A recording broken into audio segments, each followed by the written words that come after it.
Hi. Hey, girl. I'm excited. Yay, me too.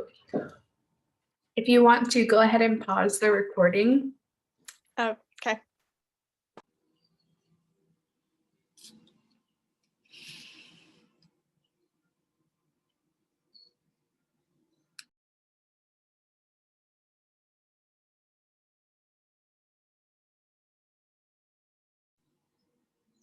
Hello, guys. Welcome, welcome. It's good to see you all. I'm going to pause a moment while everybody is getting connected. Hi, Karen. You look cozy down there. I love that. Yes, everybody get comfortable. Tavana, it's great to see you. Hey, Jordana. Hey, Britt. Good to see you. So fun. Daniela, it's good to see you too. And Ariel's here, and Laura. Melissa, Rebecca, Dawn. Hey, Dawn and Jacqueline. So good. So good to see you guys. Yes, some of you have already started mentioning that you want some coaching. So Hannah is going to be moderating for us tonight. She's going to keep track of the list. We do ask if you have been coached on a group call less than 3 days ago, we asked that you go ahead and hold off just so we can create space both for you to absorb and digest what you've received previously, and also to make space for other people to ask questions. So just a heads up on that. Hey, Brittany Ann, great to see you. Awesome. So couple things I want to say as we begin. This is the Encounters call. So if it's your first time, welcome. We are going to talk about all things encounters tonight. So a majority of the time is usually walking people through encounters, but I also want to let you know if you are in weeks 5 and 6 of the course and encounters feel clunky or they feel very abstract to you and you're wanting to kind of maybe like troubleshoot stuff, for lack of a better word, that's a totally great question to bring here this evening as well. So with that being said, I would love to just lead us in a little heart connection before we begin, before we dive in. And I'm going to put some music in the chat if you want some background music, just keeping yourself muted if you want something playing in the background. I kind of like that myself, so you can enjoy that. And yeah, let's just go ahead and get comfortable. So like I said before, if your body is not actually comfortable, do whatever you need to do to get comfy. Yeah. And I'm just going to invite you to close your eyes if that feels comfortable where you're at.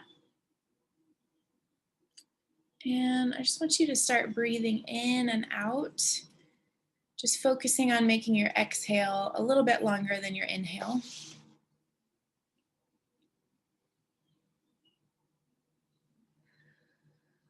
We're in no rush here, so just take your time.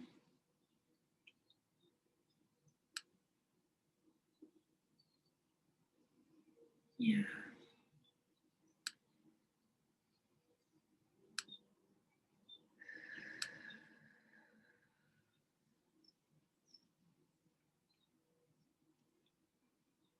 Yeah. Keep going on those breaths. And I want to invite you into just being curious with yourself, kind of taking a bird's eye view of your day and noticing one beautiful part of your day. Maybe it was a surprise, maybe it's something you're grateful for. Maybe it was something that happened externally, maybe internally. Just kind of notice that.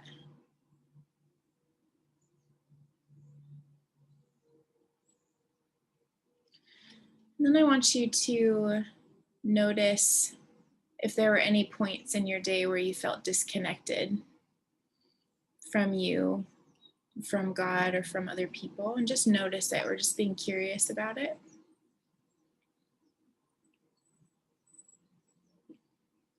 I'd love to invite you to just kind of freeze frame that moment. And I just want you to see love filling that whole scene. Just understanding compassion that says, I know you're doing your best. It's okay. You're okay.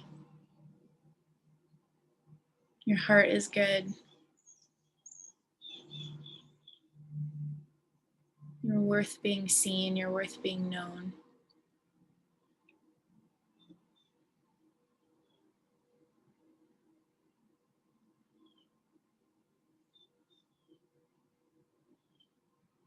Yeah. Yeah.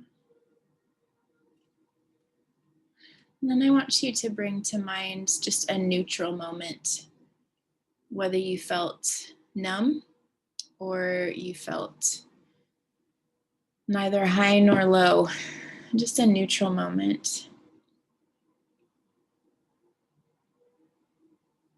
And I'd love to invite you seeing yourself just infusing that moment with joy. What would that look like for you? Yeah.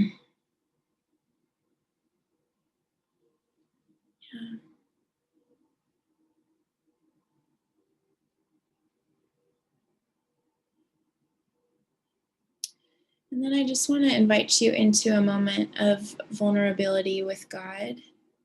And I want you to ask for what you want to get out of tonight. Yeah. What is something you would love to experience in this call tonight?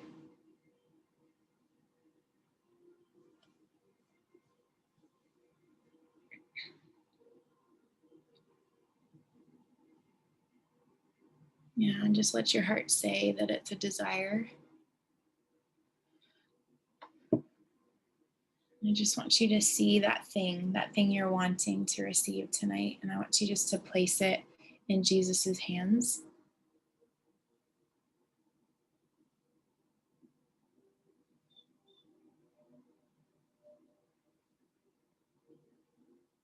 And I just want you to speak over your heart. Heart, I give you permission to receive tonight. Yeah. Heart, I want to remind you that there's an abundance of whatever you need. Yeah. You're not going to miss out. There's plenty more where that came from. Yeah. And God, I thank you for surprising us tonight. I thank you for just your creativity and your laughter and your joy over us. I thank you that you love us in our humanity and you love us in process. And I just ask that we each feel just how endearing we are to you tonight.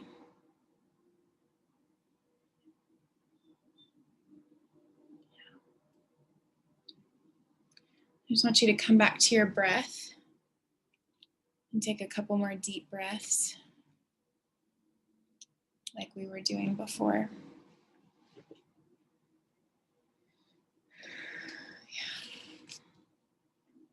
And in a moment, we're going to open our eyes, but I don't want to rush it. So just really get some more deep breaths there. And just start to become aware of your body again.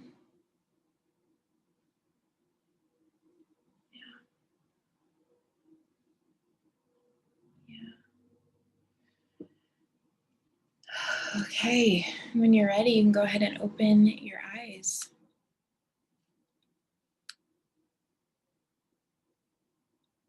So fun. I'm just looking at your guys' faces again. I love seeing your faces. It's good to be with you.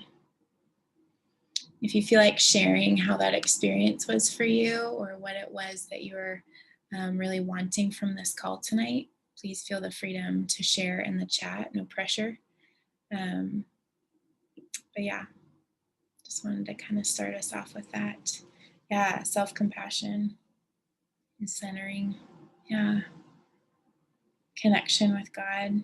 Yeah, peaceful and centered. Yeah, I'm glad that was your experience, Elizabeth. That's awesome. Yeah. Jordana, fun, exhilaration, laughter, beautiful words. Yeah, that's so good. Daniela, connection. Yes, exclamation point. So good. I love that. I love that. Feel free to keep sharing. Yeah, Britt, you said, I've noticed since doing this program, I breathe easier. I've noticed I don't have any more anxiety like I used to when I first started this program. Love it. Oh my gosh, I love it too. I love that you are aware of that shift and also that you're willing to share it. That's really cool. I love that. We're celebrating with you. And the Galaxy phone, a deeper understanding of me. That's beautiful. Rebecca, I didn't give it to Jesus, I noticed. My desire to see my real self inside and meet with God. Beautiful. Laura, I saw an image of a big blue package with white polka dots wrapped in a big red bow. I love that. I hope you get to open that tonight. And Jacqueline, infusing joy. I didn't know I had that ability, and it's so simple. That's awesome. I love that. Love that so much. Okay, I'm gonna go ahead and hop into coaching, but feel free, you guys, to keep interacting in the chat box with each other and with me, and as much as I can, I'll make note of it. But yeah, this is very much a group interaction. And so if you are newer to the program, I just wanna remind you, when I'm walking a woman through a certain encounter, you get to have that experience too. So if there's any part of it that resonates with you, just know that you can take that for your own heart. And it's really easy to engage with other people's breakthrough when your heart is just open and expecting good things, right? So just want to invite you all into that. So, all right, Hannah. Looks like on our list we have Daniela up first. So Daniela, if you want to unmute yourself. Yeah, hi. Hello, good to see you. I know, good to see you too. This is my first time actually being coached on a call ever, besides like with you. So fun. Yes, I'm a little nervous, but there's like a lot of thoughts. So maybe I can just like share what's happened like the last few days, and then maybe we Sure. can like go in there. But I did hone in, I did make time, I think on Monday night, to listen to week 5, and it rocked my world because I realized like, whoa, I've been drudging through the crap for the last 4 weeks, and then I finally got to the good part, and that's the Lord. And so I'm so grateful for that, because I was like, I need this. And even like when I wrote connection, I literally felt like I want to like talk to Jesus and I want to encounter him, but I still don't know how to do that. And I'm also a very visual auditory person. So reading over like the list that Sammy and Spencer have of like how to do it yourself, my brain's like, what? Like, I don't know how to do that. So maybe if I experience it myself, that would help. But the reason why I've been trying to get coached this week was because I have like this major trigger or strangeness. And every time I get mansplained, I have a coworker, it's actually my principal's husband, and he constantly like questions everything I do, or constantly like makes comments, or you did this, like not necessarily saying you did it wrong, but like I have to explain myself. And just the fact that I have to explain myself over and over and over, it's just triggering for me. And I don't know where it's coming from. And I feel like it's either from like my dad or, my ex-boyfriend from years ago. I don't know, but it's been rough, and it's happened like sporadically over the last few months. And like, even right now, I'm like, ooh, like I'm getting like yucky, and like, I feel like I have no control in the situation, even though God bless my little heart, I'm like trying to communicate, and like I'm, setting this tone, like, please do this. And like, I'm doing my best. And, but that's something that I've been noticing. And so then when it actually comes to connecting with my heart, like she's like, go away. Like, I don't want to be with you anymore. And I've noticed that like Taylor actually helped me with this a couple weeks ago of like, I like to go and distract, and that's because like where I feel safe. Like I feel safe by distracting or reading. Reading was like my big one as a kid. I would read constantly. And now as I've gotten older and I'm busier in a different way, like my phone is my way to, to distract and like dissociate. So I guess not older. I think just with technology's changed, but yeah, I don't know where else to go, where you want to go from there, but that's kind of just like where I'm at. And I want to keep the meat and potatoes. So that's it. Yeah, no, I appreciate that so much. So good. So good. And I love that you made that connection of like, oh, okay, week 5, like this is what I do with my pain. Those first 4 weeks are really specific and helping you get self-aware so that you don't bypass the emotions and just go like, oh yeah, I have sadness here. Okay. And just apply all these steps. Cause again, you're not a project. You're not this thing that needs to be fixed. So good on you for being willing to feel in those first 4 weeks. And then I love that just the opportunity to use a tool with your pain felt really relieving and really welcome. That's awesome. So I want to echo back what I heard and just make sure I have that accurately. So you're feeling a trigger specifically around your principal's husband when he, I heard both him explaining things to you and then you feeling like you have to explain yourself to him. Is that correct? Yeah. Like he'll question, like, for example, I'm doing a See's Candy fundraiser. I'm doing it all by myself. And I'm a second year teacher. So my mom helped me today because she was just like, well, wait a second. My nickname's Nella. So I call myself Nella. So like, that's my name to everybody who loves me. So Daniela's like my official name, but Nella's like my name. So, my mom was helping me realize like, that whole fundraiser, like there was no protocol. So I set up the protocol for everyone who's donating because you have to pay up front to See's Candy. So I had to have all the money. I was like, well, I'll just have it come to me because my principal's super busy and like I don't want to have her to deal with it, So anyway, my husband, not my husband, but Mr. Joplin, that's his name.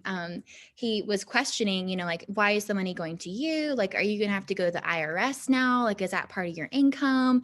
And like, how are you going to explain that to the IRS? And I was like, no, like, I'm literally just paying this, to See's Candy to back it up. And then he ends up going to talking to Deborah and like, it was like this big thing. And then I felt so gross because I was like, I was just trying to do my best. Like, I didn't know how to handle this. No one's ever taught me how to do a fundraiser before. Like, I've never done this. And I was beating myself like all today. I was just like, you're so stupid. Like, why did you do this? And then my mom was like, well, that's because nobody told you like how to do this. There are no procedures, so that I had to like explain. And I even sent like an email and I even like italicized and like bolded things. And like, how much clearer can I get to you, man? Like, and this, like the fact that I have to like, like, it just frustrates me of like, I'm saying literally clear words. Like last night, my roommate, we were talking and I was like literally like in a trigger of like trying, cause I guess somebody wanted to donate or buy $800 worth of candies and it was a big amount. Right. And the mom ended up calling her and it was like, everyone was like a 4-way street. And there I was in the middle and everyone's looking at me and I'm like, I don't like, but yeah, that was kind of like what happened today. So long row, but yeah. Yeah, no, I love your awareness around this, like there's one level where we could just shut ourselves down, be like, just get over it, Daniela, or, and just be like, well, I just need to handle this. And the fact that you're aware of like, I was beating myself up and I felt gross. Yeah. I love that you're like, I felt gross. That's really important that you were aware of that. And even earlier, you were like, I just feel gross. And so that's really important too, to just recognize where are you feeling that. Mm-hmm. It just helps us bring it was awareness. On my shoulders. That's where it was at. And like, it was really, another thing too, is I posted a while back on the group was that I have this insane amount of pressure to like save my school. Cause I'm the only person doing recruiting. And like last year I had only one student and we were able to open, like nobody wanted to help bring in students. I was the only one that stepped up to the plate. The Lord ended up blessing, and I ended up getting 10 students. And next year's coming, and I'm already thinking about next year, and like nobody's helping for next year for recruiting. And kindergarten is like you have to bring in brand new people, and in our church, like there are no young students, so I have to go out to my community. So that's like another pressure, so then so like shoulders, that's where it's at. Yeah, great awareness. Let's go ahead and dive into an encounter and just kind of see what we explore. So just since you said it's your first group call, just we're setting down all the judgment of I have to accomplish something in this time, or I have to fix something. We're just getting curious, because there's the external circumstance, and then there's like an underlying message that your heart is getting, which is making it feel like it wants to shut down or prove itself or something like that. So I'm searching for that message, and God has a different message. So that's what we're doing. So you can just sit back, relax, and we'll just kind of explore this together. I need that. That's literally what I need. Okay, cool. Awesome. Yeah. And everybody's welcome to join if there's part of this that you resonate with. And if not, you can just send some loving prayers towards Daniela while she's walking through this. I had to close the blinds. Yeah, totally. Last time we had that angel moment, and I do want that to happen, but I still want you to be able to see my face. Gotcha. Yeah, no, whatever you need to do to feel safe. Yeah, so just go ahead and close your eyes and make your body comfortable. You're sitting. And I just want you first to just kind of acknowledge your shoulders and what they've been carrying. I just want you to acknowledge it without having to fully understand it. Just kind of letting them know, I see you. I see you've been carrying a lot. Yeah. Yeah. I just want you to say over yourself, I want to help you. I want to work with you. Yeah. Yeah. In Daniela's heart, I just want to remind you that I'm not here to fix you either. You're not broken to me. You've been looking for love. Yeah. I'm already crying. Yeah. Yeah. Yeah. Yeah. You're not a project. And it makes a lot of sense that anytime you feel like you have to prove yourself, that it could put you in a state that is uncomfortable. So all the things you've felt today, all the thoughts you've had, they're valid. Yeah.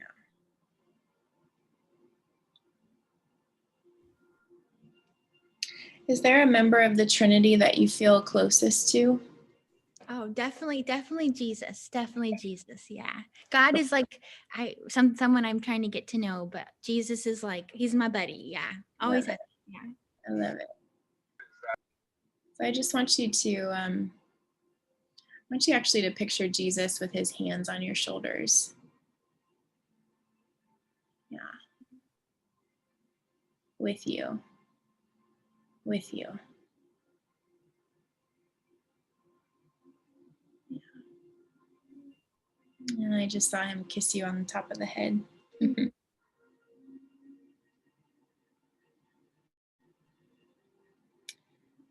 And Jesus, by your Spirit, I just ask that you bring to Daniela's mind the first memory that is the root of these feelings of feeling like she's stupid or like she should know better or that she has to prove herself.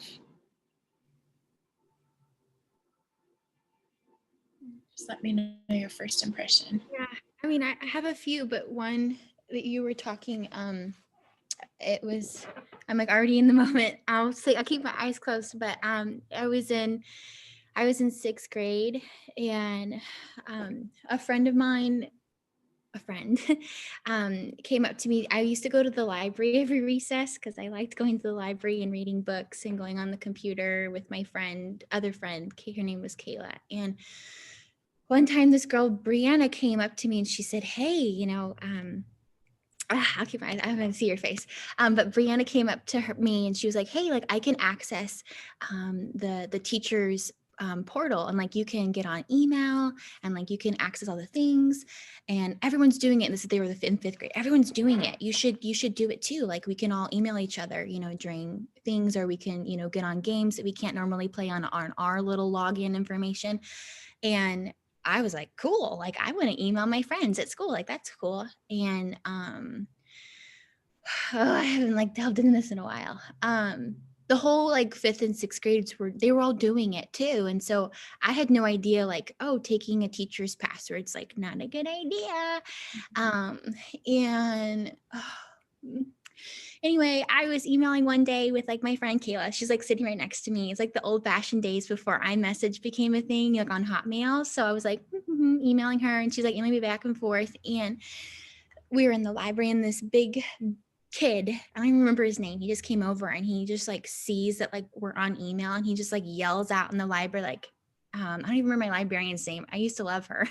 But then after this happened, she like never talked to me ever again, which sucked because she was like a really space like special person for me because I loved the library. Anyway, he like yells out like Danielle is on they're on the website, and they're not supposed to be there. Like, why are they on the teacher's, login information? And, from then on, like she came over and she was just like, that is not okay. Like, get out of the library, like leave now. And, my friend and I were like, ooh, like, okay, like we had, like, everyone's doing it. Like, Brianna gave us her teacher's thing, and she ended up telling the principal, and then I ended up going to the principal's office, which was like the first time in my life ever. And he like asked me, like how I got the email, and like how I got it. And I was just like, oh, well, and I wasn't going to name names because I wasn't a snitch, so I was just sitting there and I was just like, this is really traumatizing for me. And he was just like, well, Andrew, he explained to me what it was. And I was like, okay, I didn't know, and I didn't know that wasn't a good, like, I didn't know that was a good choice. I'm sorry. And I was like, I'll never do it again. And I think a week went by and I was in class, and the teacher, her name was I'll never forget, Deborah Forbes. And her password, you guys, was literally DF. Like, come on, like any kid could hack that, Anyway, as a teacher now, I'm like, come on. Anyway, yeah. So, I remember sitting in class. I'm in sixth grade, like we're in the middle of literally learning a lesson. And my teacher, her name was Miss Whitley. She's teaching. She's my favorite teacher. We're getting on there, learning. And all of a sudden, like Mrs. Forbes comes into the class and she's like, I need Daniela and Kayla right now. And we like leave. I'm like, I'm learning. Like, why are you late? Okay, maybe it's something that was like a week ago. Why are you calling me? There was no principal around, nothing. She like takes me into her classroom, and her entire fifth grade class. And I'm looking at all these students, and every single one of those students have stolen her password, and I'm standing there, and there's Kayla, and she's just like, do you see these two students? Like, they stole my password, and like they did this, and how, and just like, I don't even, like, Brie, I can't even remember like the words that she said. I just remember feeling like so ashamed, and like no idea that I was like breaking the rules, and I was literally shamed in front of like the whole class. And people like, they were like my friends, and like the girl who like gave me the password, she wouldn't even look at me. And it was just really painful because sorry guys, I'm not sorry, this is good for me. But it was really painful because I didn't have enough of a voice to like, hey, that hurts. Like, I'm sorry. I didn't mean to do that, and she didn't even care. She just like was yelling at her students, like, how could you do this? And shaming me when I was supposed to be learning. And she just like sent us back to class. And like I couldn't even tell my teacher, like, I got shamed for like something that everybody was doing. And I was like, it was like a Scarlet Letter situation, and I'm realizing that right now of like, yeah. So like that moment came to me where like, I think as I've become more of like, I'm growing, I've become more of my voice. Like I really fight. I get so like, no, you need to like protect yourself. Like you need to go for it now. Like you can just say anything. Like don't just say something instead of just standing there, frozen. And when my family and I moved down to California, I remember I was 18 and I connected with Kayla again. And I was like, hey, do you remember that moment? It was the worst. Like, I hated it. And instead, she was just like, I don't remember that, but I remember when you did this. And she like told me of another situation where this is like so embarrassing because I know my heart, like I know who I was in that situation, but looking back, I'm like, oh, like how everyone else perceived it. Like it makes so much sense why they would be hurt. But there was one time the 4th grade girls were like in the bathroom, like in our gym changing. Like I've never actually told anybody of this story. So thanks guys for listening. But I was like really embarrassed of like my body, and that's a whole other situation. But I also had like really huge boobs in 5th grade and 6th grade, and like they literally never stopped growing since then, so they're the same now. But I was really like embarrassed of my body, and so the 4th grade girls, they're just doing their thing and changing, and I remember I think I made the comment of like, I was like walking, I was like, oh no, like, oh, I don't even know if I said ew, or I don't even know what I said. They were changing, and I was embarrassed. And I said like, oh, I don't even remember what I said. I think I said ew or something. All I remember is that they felt extremely, shamed themselves. And I don't know the timeline of whether this was right after, the whole being shamed. I don't know. I just remember like that was grouped in. And at the moment, like I was embarrassed for myself, like, that they were in a situation where they like didn't have a shirt on. But now I'm like, as an adult, I'm like, oh Nella, like why, of course that was awful. Like that was so rude. But then in my mind, I was like, oh, it's fine. Like, you were embarrassed for yourself. And I remember after that, like I didn't go to the principal's office for that, but I do remember like my teacher's teacher, which was my sister's teacher, which was one of the other girls in the room. Like she like never like talked to me again, like never like wanted to, say my name. Same with like the librarian, like she never had the same acknowledgement of me anymore. And so I was like constantly on edge of like, oh my gosh, like if I make a mistake, like everyone's going to turn on me, or like if I don't do everything right, then like the people like I trust won't like, want to be with me anymore. And I repented many times. Like that memory of like me like doing this like has literally haunted, like Satan has like haunted me with that memory of, like just like just gross, like you shouldn't have done that. And like I know you didn't mean to, like it wasn't right for everybody else. And like right now I'm like, oh, like right now you got to think about yourself right now instead of like worrying about everybody else. Because we've talked before like on a one-on-one call, and like that's literally what my entire life has like been, of like everybody else. And so I'm grateful for the program, because I don't think about myself. And I think a lot of what I think about myself is just straight up shame, straight shame of like, you have to constantly be right all the time. And that's what came to me at that moment sitting in Mrs. Forbes' class. And the reason why she was a teacher that year was because the other teacher, her name was I remember all their names. Mrs. Sullivan. She had a baby that year, so she had to come in, and she was the sub that year, and so she was already stressed out with like a half grade class. I can only imagine. Like as a teacher now, I'm like, oof, Mrs. Forrest was doing her darn best. She really was trying her best. Halfway through the year, with a class that was obviously very snivelly, and going behind her back and stealing her password. But yeah, that's where it came from. I'm realizing that now, and it makes a lot of sense.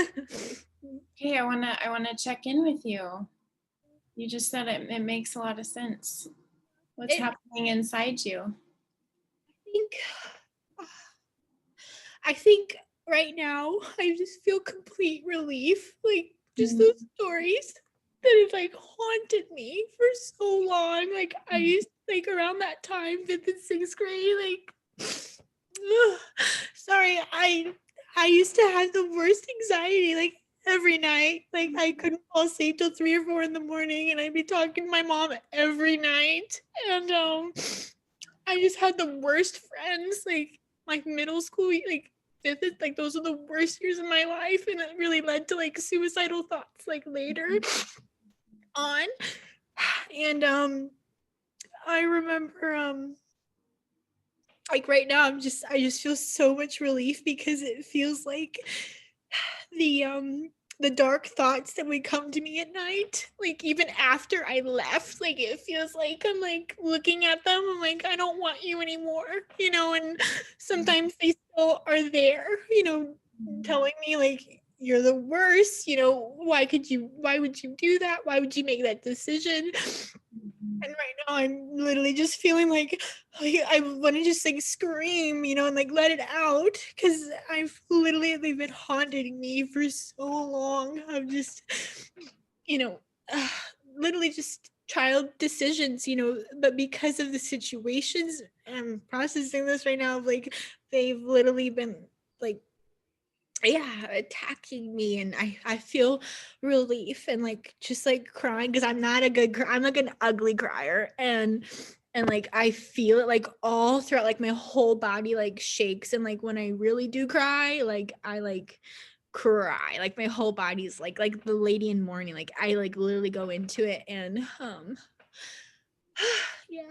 yeah, I was gonna say I wanted to mention this because after 7th grade, I went to a private school, and that was a whole other mix of emotions. But after that, I kind of shut down with a lot of people and friends, and like I was homeschooled, and I literally chose to be homeschooled because I was so freaking scared of people like taking advantage of me or like twisting my words or like misunderstanding me. And I really wanted to play soccer so bad, and I wanted to go to high school so bad just to play soccer, but I was so terrified of like having people turn on me. And so I didn't do it. And like that's not really a regret in my life, because I know that like a part of me is like you were being protected in a way, because I know I wasn't emotionally ready, to have good people in my life.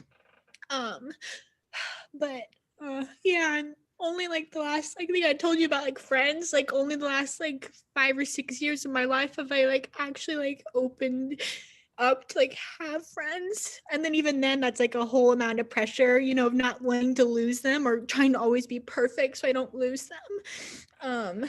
But yeah, that was a long a roam.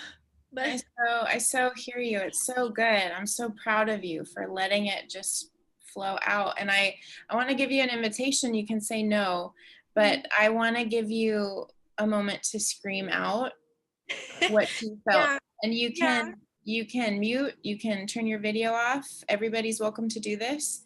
But I want you to literally see all those thoughts coming out of you as you do it. Whatever, if it's a yell, if it's a scream, if it's like a massive exhale where you just really make a big sound, I want you to see those thoughts separate from you. You are not your thoughts. So I want whatever you do to exhale and get that out, I just want you to picture them leaving. Okay. I'm ready. I'm feeling it, and like Okay. I'm gonna mute and hide my video. I'll come back. Sounds good. Yeah, let us know. Anybody's welcome to do this. while she's taking this time. Yeah.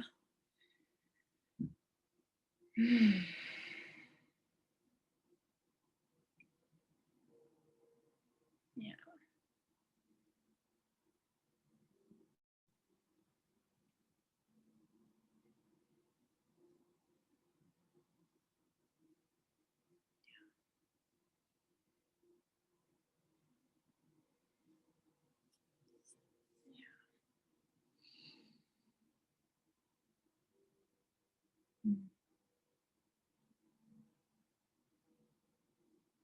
Mhm. Okay, I'm gonna come back now, but when I literally let it out, Brie, like I go into a panic attack, and it's so sad because I know I need it like so bad to just let it out. And Okay, baby, look in my eyes. Look in my eyes right now, okay? I'm with you. I'm with you. And there's a lot of other women who are so with you. You're gonna know that in a moment when you read the comments. There's a lot of people connecting to your story. oh, I'm so glad because Yeah. it's like holy, Yeah. you're When you so look back in my eyes, that's all you have to do right now. Just keep looking, okay? You're doing so good. Your body's processing something really painful. This doesn't mean you're broken, okay? You're doing a really good job. Doing a really good job. Yeah. This- I cry like all the time, and like I don't like going into it because it terrifies me. And like when it happens, like my family like always try to like help me, and yeah, and like I never actually like get through it. You know, I just kind of like they kind of just like dampen it down. Okay. Okay. Yeah. We're gonna stay with you. So I want you to keep breathing. Keep breathing. Yeah. Your body's processing it. Okay. Yeah. I'm not afraid of you right now. I'm not gonna fix you right now because I trust you. Yeah. Your pain's not a monster. It just wants to release, okay? Okay. Okay. You're doing so good. I'm proud of you. Yeah. Yeah. Yeah.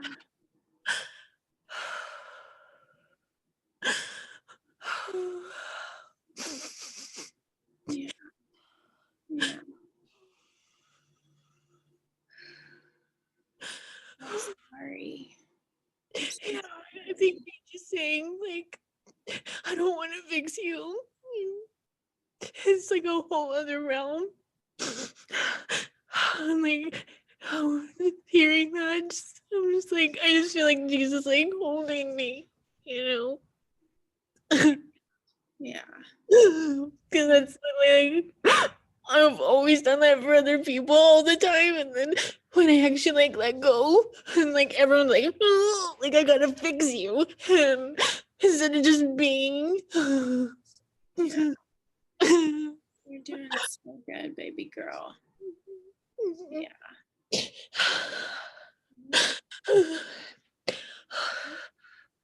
Thank you, Brie.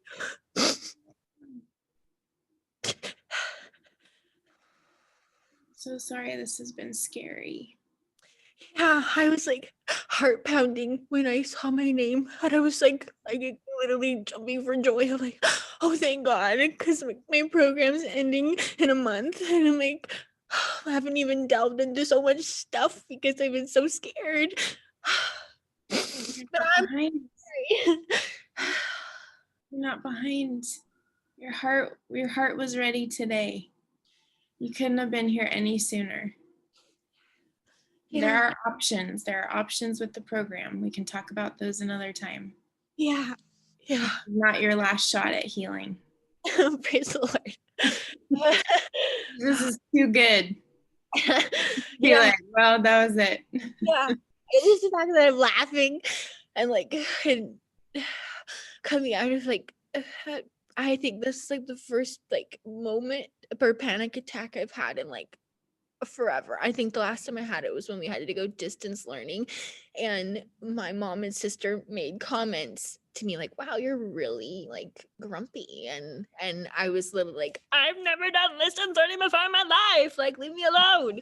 Yeah. And like, I've never done this before. Like, I've never had all my curriculum online, you know, and my leaders weren't giving me love. And I like locked my room, locked myself. This is last April.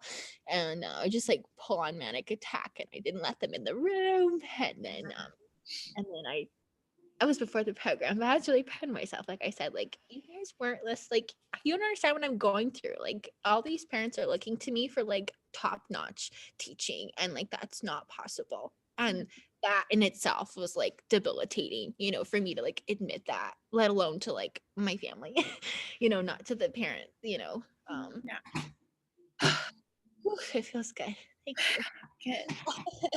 Good. Good. So brave. So brave. I hang on, I'm just gonna pause a moment because we could go multiple directions. I need some water. Yeah. I actually kind of want to give you a couple of facts, which feels Oh, there's a glare. kind of weird, but I'm gonna go for it. I have watched some informational videos about like the arc of emotions and how we release, and laughter can really follow a big release of pain. That's like it's like a scientific thing, that it's actually like your body like moving through the wave. So that's cool. I just wanted you to know, like, your body knows how to do this. You can trust your body, and panic attacks may have told you that you can't trust your body or your brain or your heart or people. And I just want you to know your body just did that. Body did that. Like the ocean when you're talking, and I lived near the ocean, and like God led me here to the ocean, and it reminded me of the ocean. Yeah. And then the other thing that I learned from Heather Boersma, who is the thought coach that worked with us last year, that scientifically, and don't beat yourself up with this information, this is just to assist you, but scientifically it takes 90 seconds to 5 minutes for our body to fully process an emotion. So again, don't use that information against yourself. Just know that anytime it feels scary, you can put it into perspective. We're afraid to feel it because, oh my gosh, it feels like it's going to last forever because we're so used to stuffing, right? But like scientifically in the lab, they've noticed that it typically takes 90 seconds to 5 minutes to process something. Okay, so that's not, go ahead. The blanket, I'm freezing. Yeah, that was a big release, so that makes sense. Yeah. Oof. Okay, I'm gonna cozy up. Yeah, good. So just, I know this probably feels so basic, but I want you to really bring honor to yourself that you knew to get yourself a blanket. You know how to take care of yourself in this. Yeah, you even know what you need. You identified in that story about last April, hey, I actually just need somebody to be with me. Yeah. I need somebody to be with me. And it was on my heart before the call, so it could be for you. So I'm going to give it to you. You can take it or leave it. But I heard the definition of a healthy man one time that just touched my heart so much, that a healthy man, particularly a healthy dad, can walk in a room of chaos of all his kids running around, and he knows how to bring order just with his presence, not with his yelling, not with his demands, just with his presence. And I was thinking about that, being a woman, and sometimes just needing that. I need the presence of God as a father that I can wail and hit and just get it all out, and he is unmoved, he's unfazed, he's unscared, right? Yeah. So That's literally the man I've been praying for. It's like, yeah, like just praying for him in general, just to have someone like not want to run away from me.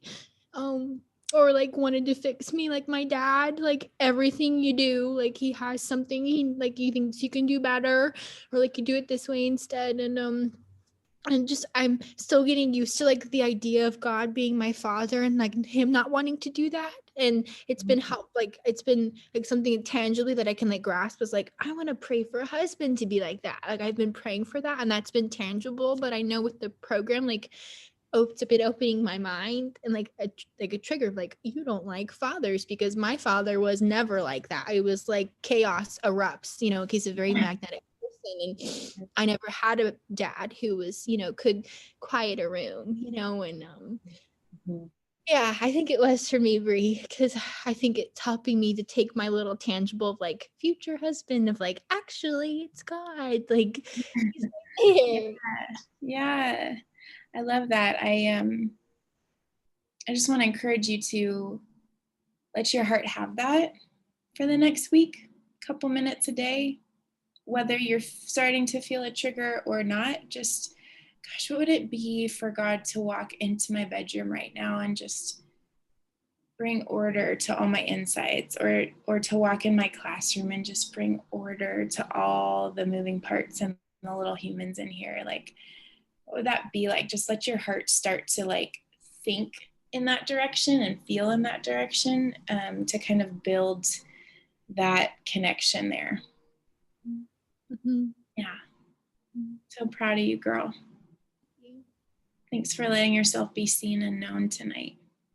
Yeah, I really appreciate it. I feel like I'm like I want to go like journal and like maybe just go to the ocean tonight and like put my toes in the water, like, you know, do something for myself because there's lots of things, you know, of the pressure, but I don't, my shoulders don't hurt anymore. I'm shivering right now, but I'm like my shoulders don't hurt. So it was very powerful, and it's crazy how in that one question, you know, I actually let my imagination happen. And yeah, I'm really thankful that you walked me through it and you didn't turn me away or like want to fix me in like full blown, like, you know, breathing. Cause like, yeah, you saw it. Like I was like, the whole body was like in it. So thank you. You are so welcome. It was such a pleasure. Thanks for trusting me. Yeah. Big hugs. All right. Hugs to you. All right. I'll see you around. All right. Hannah, can you remind me who's number 2 on the list here?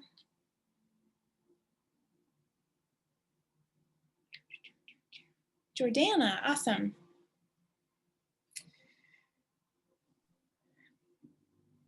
Hello. How you doing? I'm actually good. And Daniela, coming in, I just wanted you to know, me coming in at the end of that and seeing you process that was just so, it was cathartic for me, but like I was just like, give me more. Like I want more. You processed your emotions so naturally. I don't know if you knew that, but anyways. So cool. So I feel like I needed an encounter today because my divorce was final this morning, but I'm like in a really good mood. Like a really good mood. And all today I kept trying, and this was like 8 a.m. So all today I was like trying to force myself to be sad. Or I don't know, but I don't. And so then I was like, maybe I'm avoiding, or maybe I'm, I don't know, maybe I'm just doing something unhealthy just so I don't face it. And I was telling Elizabeth and Kay that are in this program as well, that I felt like I know I'm grieving, and I know there's, grieving's not linear. But I feel like I already grieved a lot. Mm-hmm. But I do know, denial is part of it. So I was like, is this denial? I don't think so. Mm-hmm. Because I was like, I had to try to like reel myself back in because I was like, I don't think you're supposed to be this happy at a divorce hearing. Like, and we had to do everything like, and I 100% still believe in marriage, guys or folks. So just FYI. Yeah. I knew I needed to get a divorce, and God definitely, without a shadow of a doubt, told me like many times, and I ignored him. But yeah, I was trying to force, I think, like I don't know, to be sad, I guess. But the entire hearing was through Zoom, so that helped alleviate a lot of anxiety. Like I didn't have to go to downtown Houston and like, try to figure out where I'm going and go to it was just so that already automatically alleviated so much that we were just going to do a Zoom. And it was just so simple. But I just, I could see myself and in the Zoom call, and I was just smiling a lot. And I was like, I don't think I'm like, thank you. Like I was like thanking the judge and the like clerk, and I'm just like, beforehand, my lawyer was late, so me and the court clerk were just like chatting it up, and like I don't know. I felt like I shouldn't be feeling that, but I was, and so I don't know. That's the only reason I thought I needed something, was that I needed to make this. I don't know. And when you asked at the very beginning, like, what is it that our heart needs? Like, ask our heart. And she was just saying, like, I just want to have fun. Like, I just want to like laugh until like I cry. Like my stomach hurts from laughing so hard. And I just want to like dance and move. And I was trying to think of the last time I felt that way, and that was on New Year's when I went out with my best friend, and it was so effortless and so fun, and I wasn't worried about anything. Like I was just in the moment, and yeah, we danced and we had fun and we stayed up late talking. Like actually, I don't think we went to sleep until like 7 or 8 the next morning, but I don't know. I don't know what I needed. Maybe I just needed to talk. I also, I did write, when I wrote, I want fun, exhilaration, and laughter, I put a little arrow, and I wrote 2 people's names because they're the freaking hilarious, I don't even know if that's a word, person, which is Laura Martinez, Lauda, hilarious, and Karis. Oh my God. And Elizabeth, y'all crack me up. Oh my gosh. And like y'all's voices, the way y'all do like certain things, I don't know, y'all just hilarious. So I wrote y'all's names down on like what I needed. I don't know if that means I needed it from you, or I need to emulate what I feel like you encompass, maybe. I don't know. That's so cool. I love this. I love hearing you process, and I'm really happy for you that you felt happy today. Is there any part of you that feels like you can't have the happiness?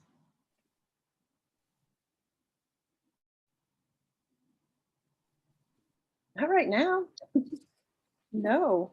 And I know that might change, and that's okay. I'm letting my, Yeah. whatever comes. But right now, I can say no. There's not anything in me right now where I don't think I don't deserve to just laugh and feel, I don't know, like unbothered, and I don't know. It's not peace. I mean, maybe peace, but there has to be another word for it, because peace sounds boring. But I do want peace, but Settlement?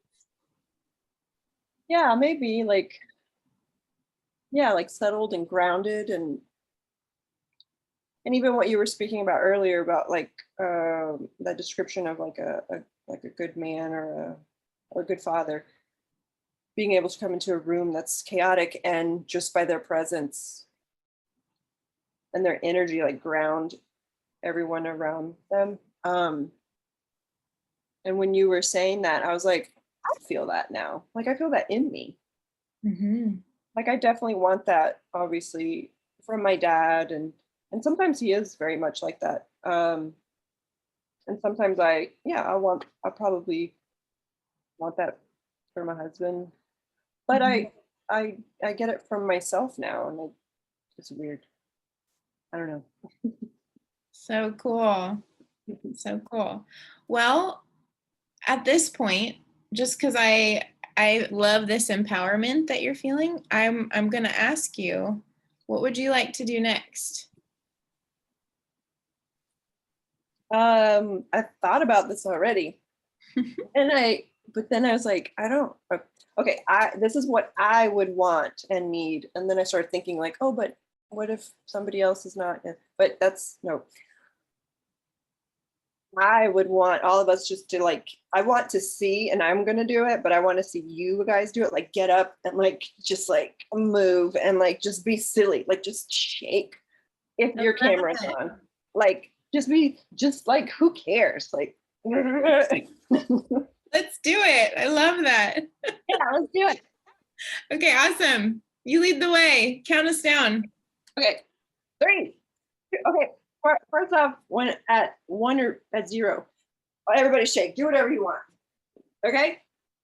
3, 2, 1.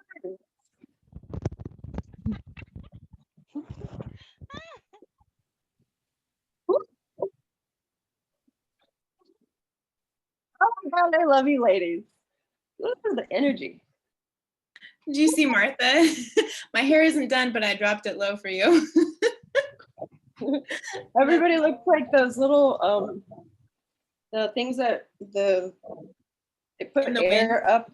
Yeah. They're like, I can see everybody's like, oh man, thank you, ladies. That's awesome. I love that. That's a great ask. I love that so much. And I love what you brought, because you broke open this possibility of like, the encounters call doesn't have to be one type of emotion, right? Like we can be here and support each other in lots of different emotions, which I love, because we're all moving away from like good emotions, bad emotions, and like, you know, labeling them like that. I love what you brought in that. So good. Thanks, ladies. Thank you, Bree. Absolutely. Absolutely. Keep us posted in the group just about how this process goes for you. But I just hope that you can fully enter into enjoying the rest of your evening. Thank you. Yeah. Awesome. Thanks, girl. Yeah, Elizabeth, I love that. It was so fun to be silly on purpose, not on accident. Yeah. I love that. That's great. So fun. So fun. Again, you guys, I'm just struck by how much you contribute. Like it's fun. Me and Hannah and Jenny can facilitate this evening, but like you all contribute something to it as well. Bringing your life, bringing your needs, bringing your wants. Beautiful thing. So awesome. All right, Rebecca, you are next. Okay. So I'm gonna share my video. Great. I just have to cook something right quick. Okay.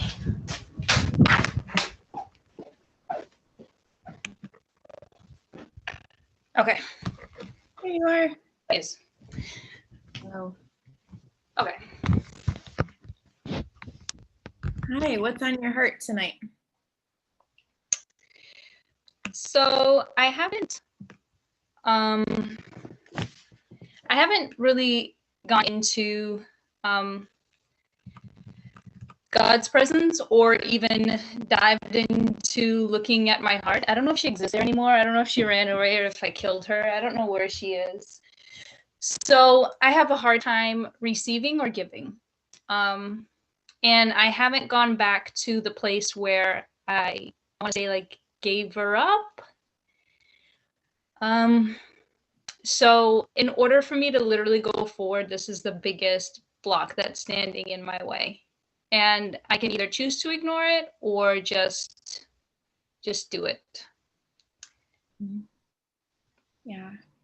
So you feel like you don't know where your heart is. You don't feel connected to it. No. Okay. And you're desiring that connection. Is that right? Yeah, because I'm not alive. Mhm. I've been numb for about 2 to 3 years, so I just started to feel again. So it's like my organs are waking up, my brain's waking up. That affects, because I play instruments. That affects your creativity. That affects your mind. I was doing a lot of leadership, so I can't. You go back into use your mind, your creativity, and it's not there. Yeah. Yeah. Yeah.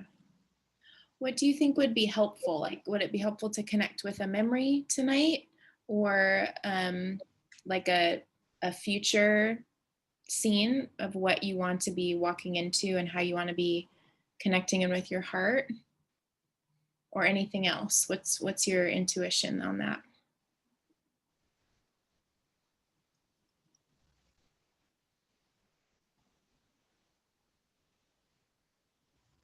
I guess I'll go with the future. Okay. Yeah. Yeah. Does that sound safe and good to you? It sounds inviting. I think so. Okay, we'll try it, and just know that if at any point it feels challenging, just let me know. Just keep me posted. Does that sound okay? Because you don't have to like tell me what you think I want to hear in this. This is all about you actually feeling connected. Deal? Mhm. Okay. Okay. Awesome. Are you comfortable the way you're sitting? Yes. Right. If you want to go ahead and close your eyes, you can.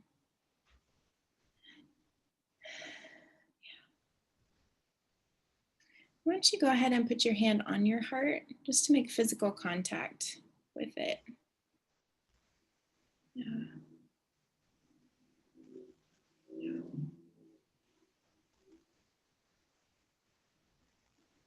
In Rebecca's heart, I just give you permission to be exactly where you're at. Sounds like the last few years have been really challenging in lots of ways, and I just want to acknowledge that.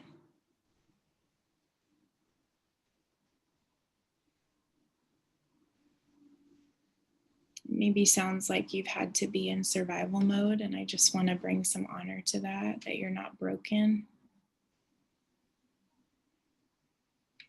that your body's been caring for you. And I so love your desire to be more connected to yourself and your heart, your feelings, and your creativity.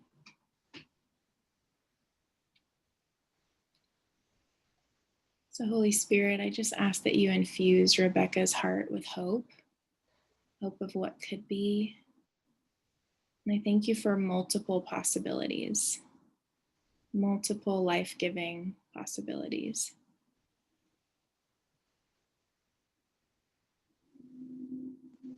Rebecca, I just want to invite you to pay attention to your first impressions while we move forward, even if it is kind of wacky or maybe something your logical brain doesn't understand right away. Just let me know what impressions you receive.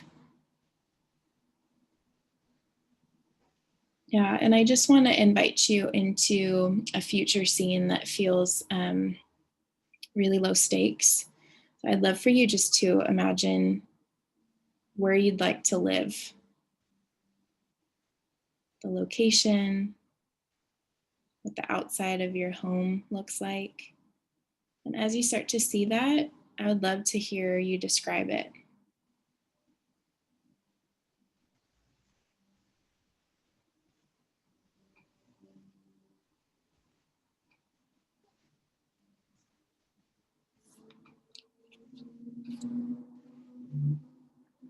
Just like a clean space with a nice yard. Yeah. What else do you see in that yard?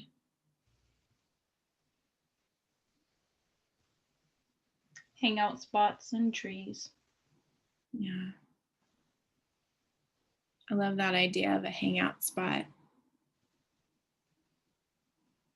Is there furniture in it? Yep. I'd love to hear what that furniture looks like. Kind of like that stuff that hangs from the ceiling. Like those chairs that you can swing around in. Mm-hmm. Fire pit and table and chairs. Mm-hmm. I love that. I'd love to have a tour of the inside of your house. Does that feel okay? Sure. Okay. So I'm walking in from the back and my mind just goes to a kitchen. I will skip the living room. I don't know why, but anyways. And the colors are pretty, it's just clean colors like white and like neutral browns. And there's like an island bar stool place where you eat. I'm not like a dining room table person, so. Mm-hmm. I love that. And what kind of colors are in your house?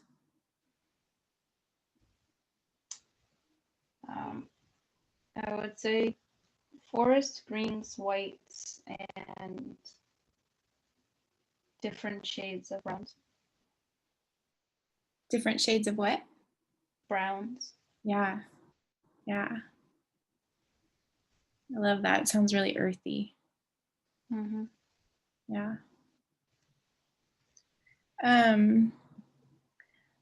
I feel inclined to ask where God is in your house. Does that feel like a safe thing?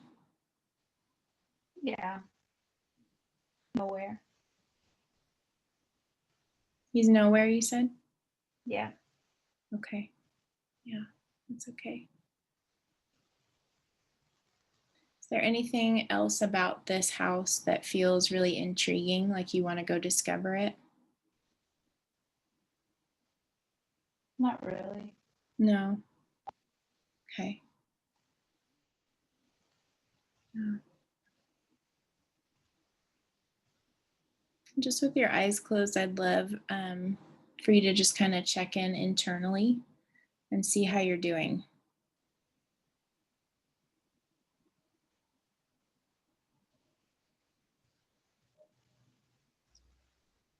How is this feeling for you? It doesn't feel like anything, I guess.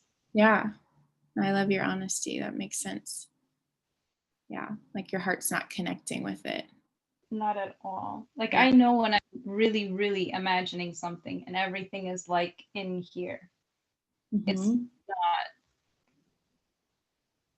Yeah, and that's really helpful that you can describe that. Yeah. Yeah. Would it be okay to imagine your little girl inside? Yeah. No. So as soon as you can see little Rebecca, I'd love it if you could just describe about how old she is in that scene. I would say 5. Yeah. What's she doing? She's outside and she has a really big smile on.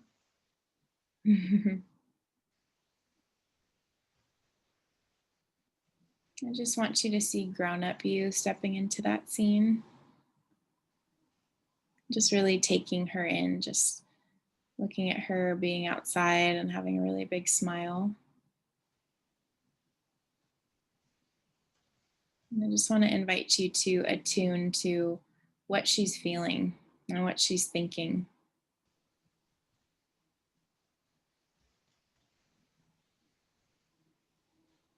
She's just happy and she'll like notice things that are outside. Mm-hmm.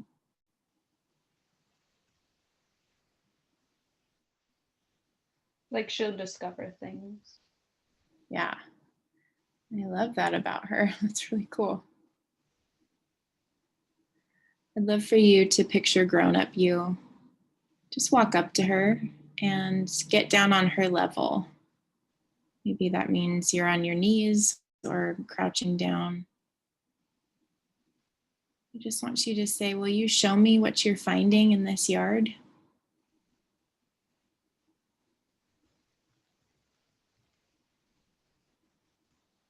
So like the real me as a kid would look at you and be like, you can see it with me, but I'm not going to explain it to you. Mm, But I guess you would, I just see it with a butterfly. okay, yeah.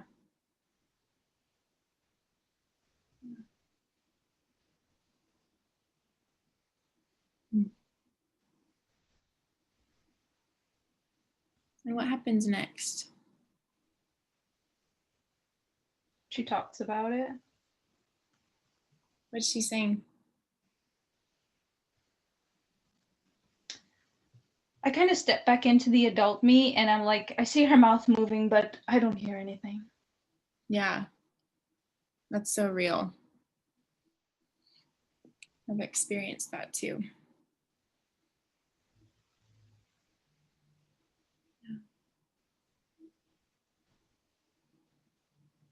I want you to think in this moment, as you're attuning to her, I want you to see if you can identify what she needs and identify what you, grown up you, needs.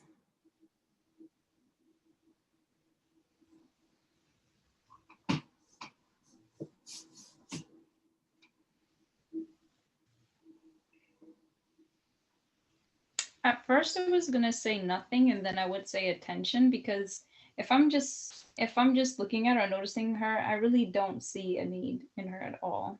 Mm-hmm. Or I don't think that she needs anything. Mm-hmm. But then it felt like attention. Is that what you said? Yeah, because I didn't want to take nothing. Yeah. Yeah. And in that same scene where you both are, what is something that you need, grown up you?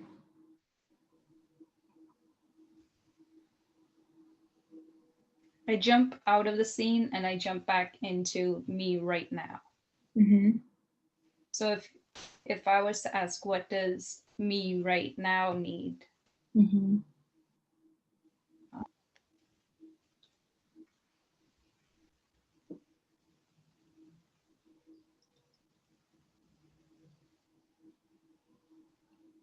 I need to confront my stuff and bring it, I'm going to call it bring it back on the floor.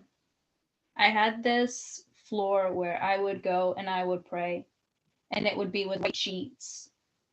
And the last time I went on it, because whatever, last time I went on it, I basically said like goodbye. I won't come to you anymore. I'm not going to pray about it. I'm just not going to come. Mm. And I literally bought myself roses and I had a meal and I left it all in the sheets and I folded them up and I hid them. Mm.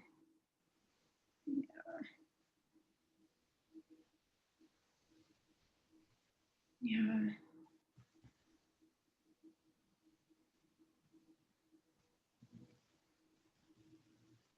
Rebecca, were you feeling abandoned in that moment?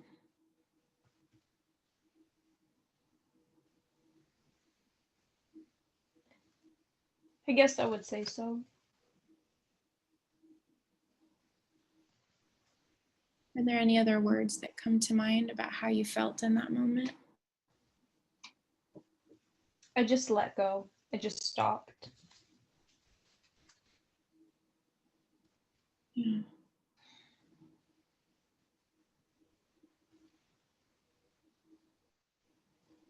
Yeah. Mm.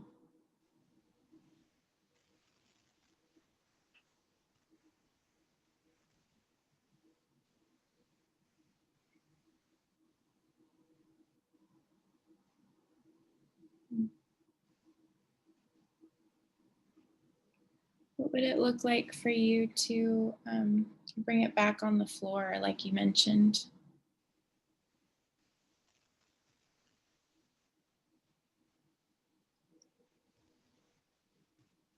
I would have to just like go back and bring it all there, but I really don't know.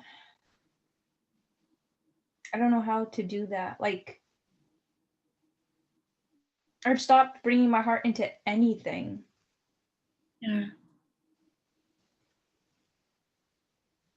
So it would just be like me going through the motions. Mm-hmm. Mm-hmm.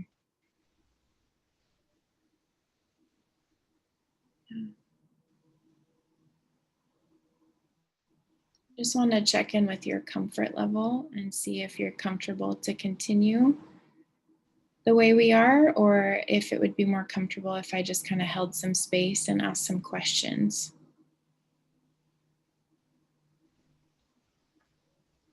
What do you prefer? I think if I just stay in this, if I was just to stay and hold space, I would go nowhere. Okay.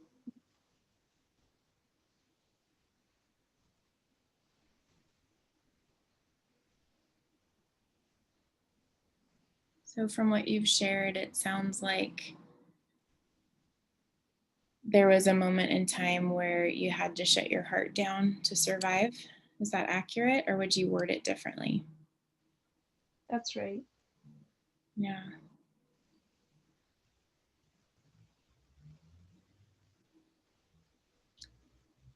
Has that ever been validated by you or by someone else? That you were doing the best you could in that moment? Mostly by me. Yeah.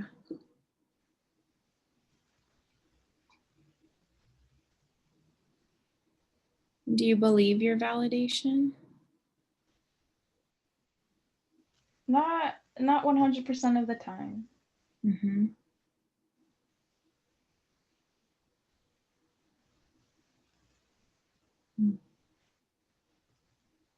I knew I could have reacted different. I could have reacted better. I could have had a better attitude. I could have done so much, and I knew in my head what concepts were to what to tell myself. I could have done it, but it didn't happen.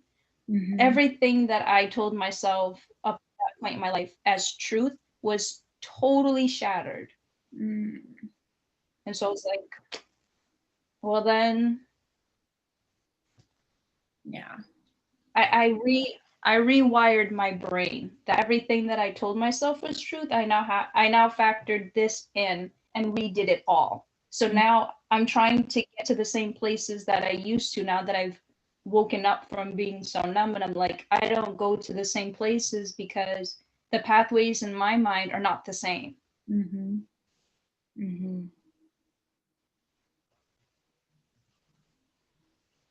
I'd love to hear what it was that drew you to this course, because that's pretty amazing to me that there is something that resonated inside of you when you came across Alive and Free. So just those words, alive and free. Mm-hmm. If you were to ask me how I was, I would say that I was dead. Like I'm the walking dead. I'm here, but I'm not here. Mm-hmm. And then free, absolutely not. Mm-hmm. Mm-hmm. I love that your heart connected with those words. It's really powerful. It says a lot about where you're headed, actually.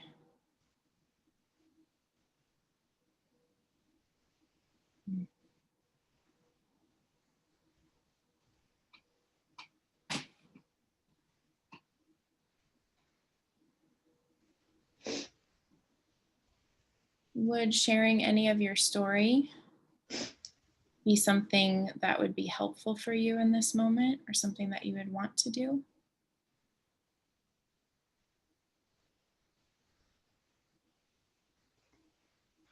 I guess I can. It's very up to you.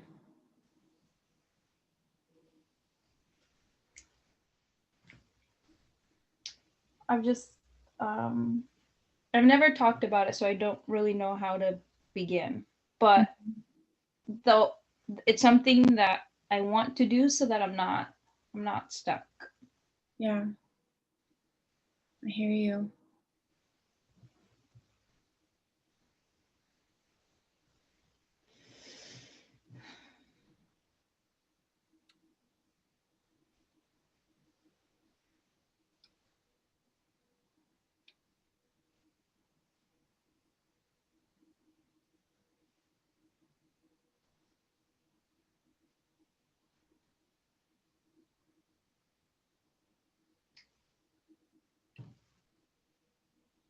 So one of the things was a few years ago, and there was, I would say, 3 events that totally triggered each other, and the 3 are the most biggest in my life.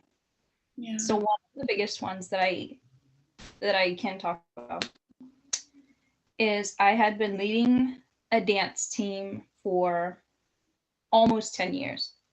Mm. And from the dance team, I then went on to the musical part. So I'm doing the dance and then I'm doing the musical part. And I thought, as I'm doing that, I want to break this team out of just being in the same place, the same hall, and get them to be creative, think outside of the box, and start to do more things live. So I took the team and I took them to like an off-site office space so that they could be just in a different place and just be creative. Mm. That got back to head leadership, and it really sat with them the wrong way that we went off-site for a meeting. Everything had to be on-site and they need to be notified of everything. I wasn't, even in my professional life, I was never micromanaged or that controlled. So that didn't, if that was something that bothered them, that wasn't clearly communicated, or I didn't think that they had a reason not to trust me with that. So I noticed that they started to just stop practices without telling me. They would tell me like 5 minutes in advance, hey, don't come by. We don't need any of this. We don't need your practice. We don't need your so one day I got another text and I was so aggravated. I walked out of my house and I walked to this place. And I just walked through the door. And when I saw the leader, I just said, so what's going on? I don't ignore my problems, or I hadn't before this, and I really would go and confront them. Mm-hmm. So this person sat down, and I was the most vulnerable I've ever been in my whole life. And the things that this person said, like, your words didn't cut. You literally like murdered me. You killed me. And then you watched me and you did nothing about it. You saw what your words did. You saw weeks and days coming on end, and you did nothing about it. Mm-hmm. And I would play every word that this person said for months. I did not forget that conversation. And the way that this person 100% ignored it, that I don't understand that. I don't see how you can look at someone who's on the verge of going, like, tipping over on the edge, and you do nothing about it. That makes zero sense. And so all this is going through my mind, and I didn't know then, but I know now. I literally felt, if you were to talk about a little girl or your heart, I felt like anything that you could say to just, I don't know the right word. But you didn't say that to the adult me. The adult me didn't feel that. You said that all to my heart, all of it. That's why I shut down and I was done. Mm-hmm. Ever since then, I don't put my heart into anything. I have zero opinions. Don't ask. I don't have any. Do whatever you want. I don't lead. I don't do any of that. Mm-hmm. Yeah. Wow. That feels really, really big. That meant a lot to you. that position and that experience. That one thing that this person said was, I understand your intention, but that's where the evil starts. You could use any word, but you used that one. And then you told me, I know your intentions. I knew them, but I'm judging the action. That also made no sense to me. I didn't get that. You know my heart, you know my intentions, but you're gonna call me evil for something that you know my intention wasn't. It doesn't make any sense. It doesn't. Does not. And I think the worst thing that you could do, at least to me, is compare me to evil like that. That didn't dwell in my brain. Yeah. Yeah. Wow.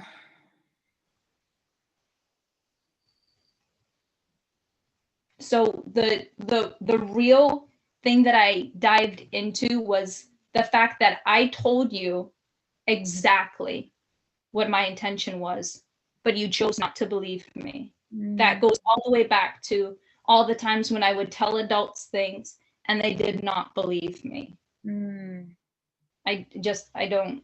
And then that set off triggers for it, opened doors for other things to happen in my life, was because of it was that all of a sudden when that person said that,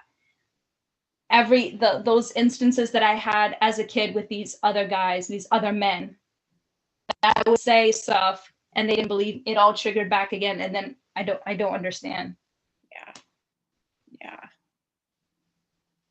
Yeah. You weren't supported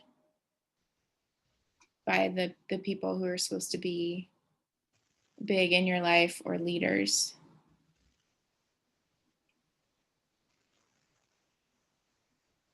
Yeah. Yeah. How are you doing right now? I'm doing good. Yeah. I'm really grateful you shared that part of your story. Helps me know you more, and I don't take it lightly. Yeah. Makes sense to me why your heart would feel shut down.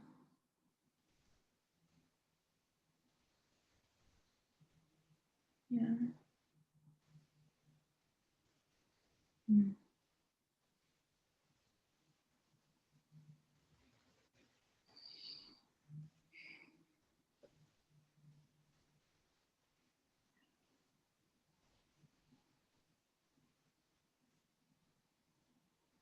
Mm. It was really amazing to me when you were sharing at the beginning about your creative desire to help your team get in a new environment. I thought that was really brilliant, and I just wanted you to know that that struck me as really amazing when you were sharing it. I thought your idea was fantastic, actually.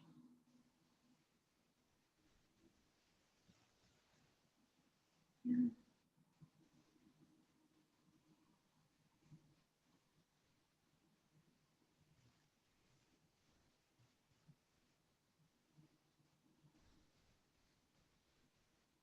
Mm. If it feels safe, I would love for you just to picture you holding your younger self. And just tell her, I'm listening. I'm listening. I want to hear what you have to say.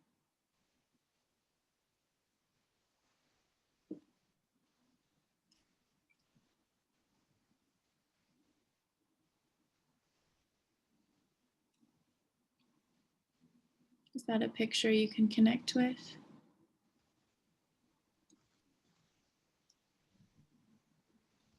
Like I could picture her face, but she doesn't talk.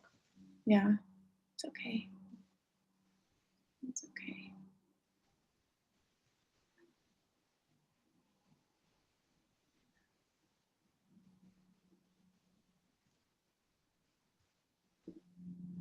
Mm.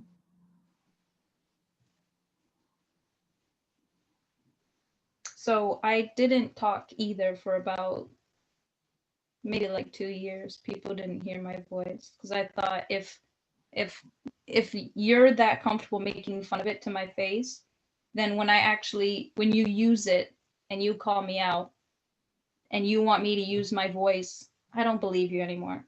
I'll believe your compliments when you can show me some real criticism. But if you're gonna wait and do it the opposite way, then I don't trust your.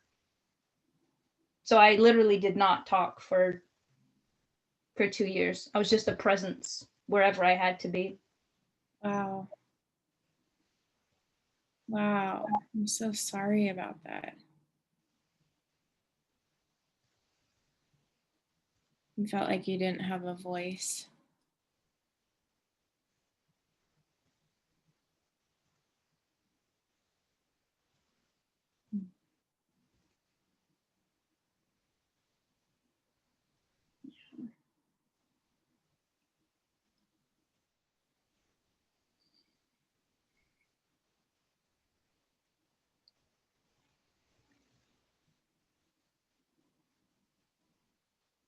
Okay, I just want to check in with you, see how you're doing internally. I'm doing good. Okay. You're so brave.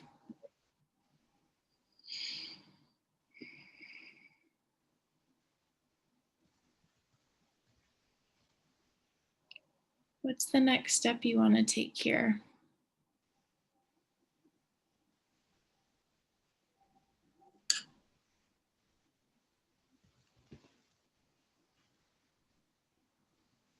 I guess that's what I don't know.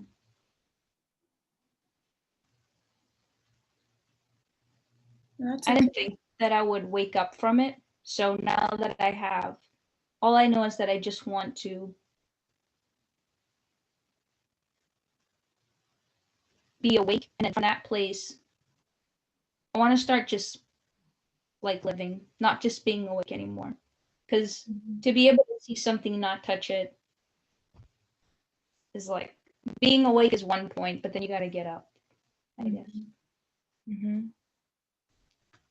Yeah. Yeah.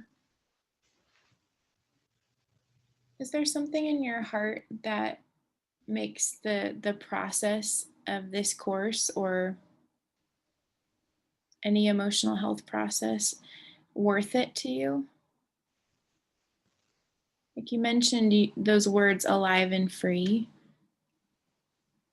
Like, what would that look like for you to be living alive and free?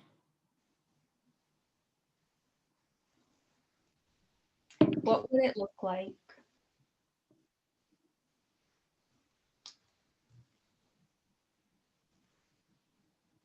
I would be able to just be me in a space, in a room, anywhere. I can just be me. Mm.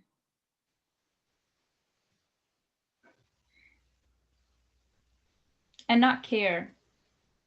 It's not something about being you so loud in other people's faces, but it's just being you and not having to just change and adapt based on what other people think or what they don't like or what they like. You're just you. Mm. Yeah. Yeah. That sounds like freedom. And it sounds like safety too.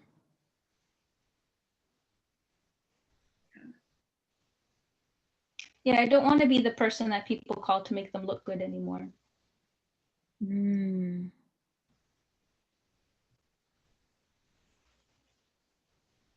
Don't want to be the person that people call to make them look good anymore. That's powerful. How did that feel when you said that?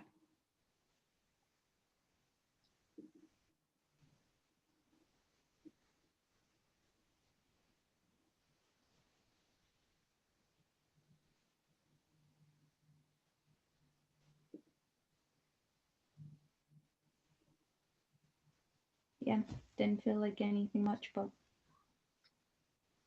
Okay. It's okay. Yeah.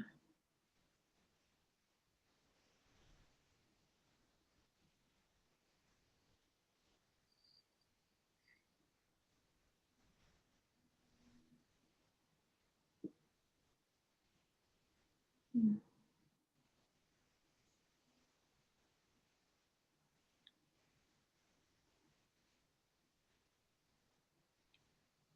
Rebecca, was there any more of your story that you felt like sharing with us?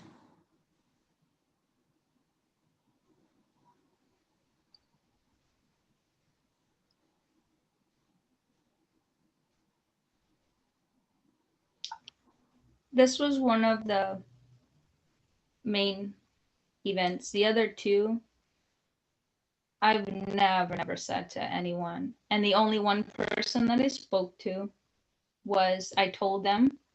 They didn't believe me. Mm. And then the next day, I learned that they spoke with this person because that person the very next day straight ignored me. I was invisible. And I was like, that's odd. Wow. And then I put two and two together that, oh, so they did believe me or they didn't. I don't. It's just, so you don't believe me to my face, but then something must have resonated with you, or else you wouldn't have gone and confronted this person. So I was just like, I'm done with that. Mm. Wow, yeah. Yeah.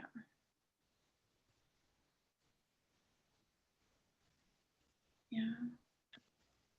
But I see these people weekly Mm. for multiple hours, and I'm starting to get tired. If I could not be there, I really would.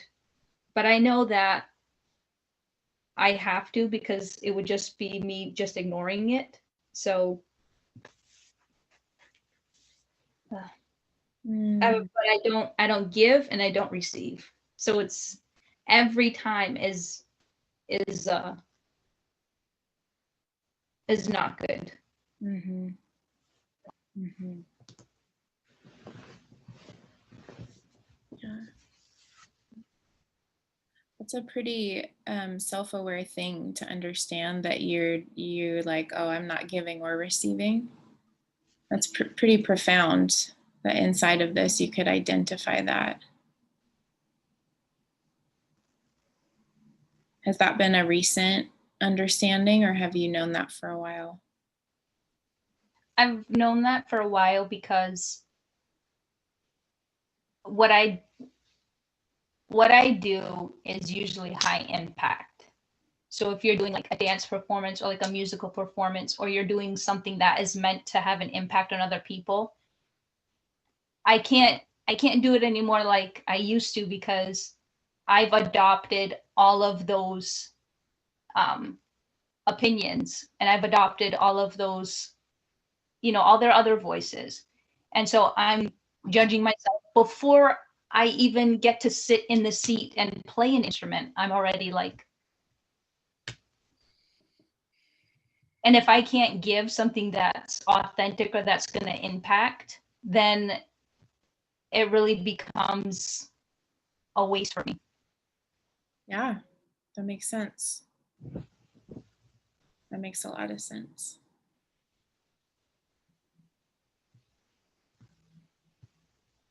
Rebecca, do you journal? Yeah, Is it like a helpful cathartic thing for you? it is. It is. You can take this or leave this, but I just found that statement so significant that I don't want to be the person people call to make them look good anymore. I would love that if you would just write that in your journal tonight and just let that kind of percolate and see what else comes up from that. It sounds like you felt like your voice was taken and you're wanting to have your voice back. And that statement that I just read back to you, that feels very much like you want your voice back. And I'd love for you to engage in some journaling as a way to give yourself a voice. Does that feel accessible to you? Mhm. Yes. Okay. Okay. Yeah. You are so brave. And when I scrolled up, you mentioned in your first comment that you wanted to be coached this time. And I remembered that last week you had decided not to be. And so I just want you to know that your bravery to be seen and known, even though there may be some parts of you that are like, no, don't do it. That was amazing. And that was a gift to all of us to be able to get to know you more tonight. Yeah. I'm really, really grateful. Are there any other thoughts bouncing around that you really want to get off your mind before we wrap up?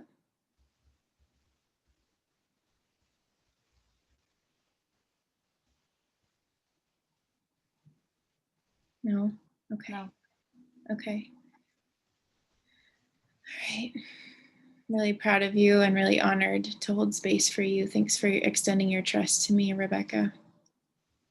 Yeah. I hope to see you around and see you again. Sounds good. All right. Thanks, girl. Thanks. Welcome. All right. Hannah, can you let me know the next name on the list? Okay, so Melissa, I'm looking at the time and we've got about 15 minutes. So just check in with yourself. And is that okay with you if we have 15 minutes? Yeah, that's good. That's all right? Okay. How you doing? Today's been a kind of a rough day. Just Yeah. kind of overwhelmed. I don't really even know how to approach this, I guess. I'm just kind of, I have a lot going on. I got, I got diagnosed with Graves' disease. So they had started me on some medication and trying to like level things out. And we don't have an endocrinologist here. So it's like a 3-hour drive to get to endocrinologist. So basically it's an all-day approach. Like, okay, if you're going out of town, we're going to make like a trip of it. So my mom went with me yesterday, and it sounds like everything is like on like kind of the straight and narrow, and things are looking a lot better and labs are doing really good. But I'm just like super emotional right now with that. I mean, I had a fibroid surgery a year ago. They removed like a 9-pound fibroid and it disconnected my abdominal muscles. But they had just done another ultrasound and said everything is like growing back again. And so just trying to kind of deal with all that. And I stopped by my boyfriend's on the way home and just told him, I was trying to tell him what was going on. And he was like, instead of like really listening, he was like, well, how's your attitude? And I think it just really triggered me. Mm-hmm. And it was really hurtful because it's like, I'm trying. And some of this is like all this hormones. It's like, well, what am I supposed to do? Mm-hmm. Mm-hmm. And I guess I just don't know like the best way to have a conversation, because I think I'm at the point of not like kind of like different things we talked about tonight, of not feeling like I'm being heard. And so I'm at the point where it's like I'm not putting up with crap. I just kind of just want to blow up. Mm-hmm. And it's like I'm just frustrated and I don't know how to approach things. And I'm like not really, I don't know. There's just been a few different scenarios lately that is like, I don't really, like he has a very different opinion on one thing and I have a different opinion on another thing. And it's like, how do you get past that when it's like literally we're not going to agree on some certain things? Mm-hmm. So I don't know if anybody has some wisdom for me or can help me just kind of deal with this a little more. Mm-hmm. Mm-hmm. Yeah. So I'm so hearing you, and I'm totally seeing like you expressed. Okay, she says hi. She would like to come over for a play date after school and play for a couple hours. Shannon, can you mute yourself? Thank you. Yeah, there's multiple emotions in this. And the first thing that came to me was like, I actually want to give you space to blow up.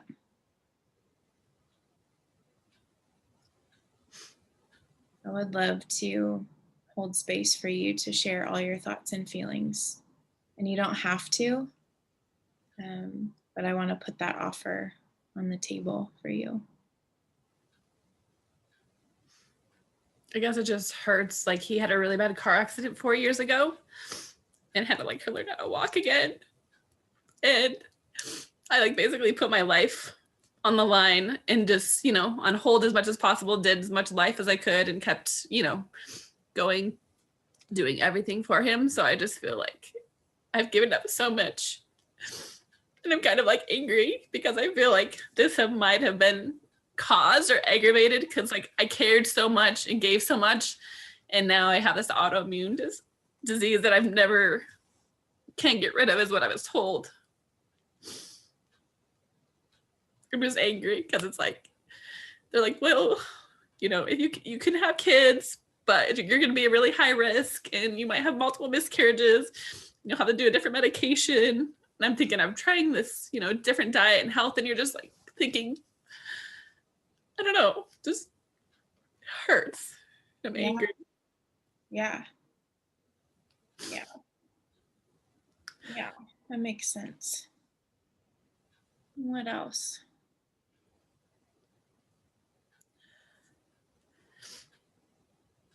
I don't know. It's just like, how do you get past something where you just feel like the other person doesn't understand you? They say they do, but they don't. And it's like, you've been through so much that like, it was like, God, what am I supposed to do here? Do I just let everything go or am I just stuck on one thing? Like maybe it's not as big of a deal as like I'm thinking it should be. Yeah.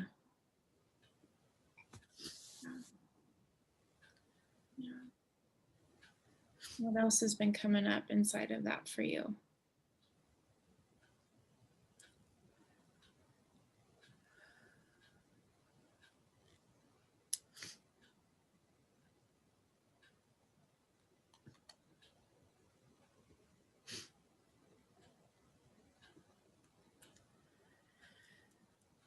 I don't know. I guess I'm really hurt about, I don't know. I mean, I'm a registered nurse, and so I fought COVID really, really hard, and I saw more death than ever, so it's scary as heck. But with all of my health stuff, and I just want to like hold off on the vaccine right now because I feel like I have enough to just try to like get through all of that. And it's so hard. And like he went and got the vaccine and didn't tell me. And I was in the other room and he told his sister on the phone.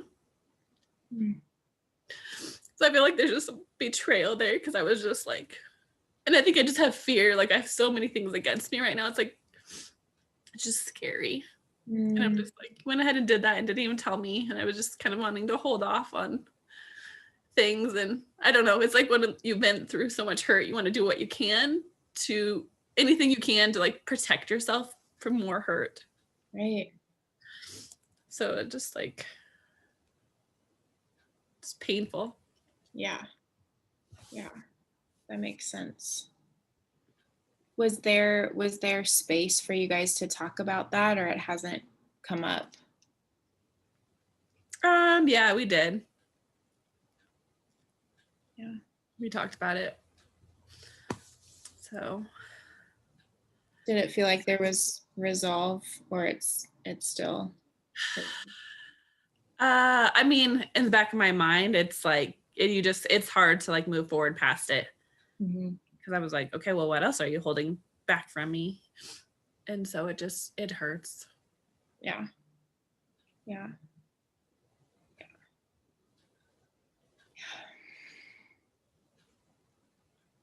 Is there a person in your life that you do feel heard and supported, like heard by and supported? Yeah, like my mom and dad. Okay. Yeah. And what is their, when they're like hearing you and supporting you, what does that sound like? I just think it's like they listen to me and they're not like, I don't know. I think cell phones can be such a distraction. It's like when you're trying to talk to someone and they're like constantly on their phone, you just don't feel like you're truly being heard or listened to. I think that's a big thing that's hard. Yeah. So you're saying that your parents aren't on their phones, or they are? No, my parents aren't. No. Okay. So that means a lot to you when they're not on their phones. Right. You have like their focus. Yeah, that makes a lot of sense. Yeah. How else do you feel supported by them?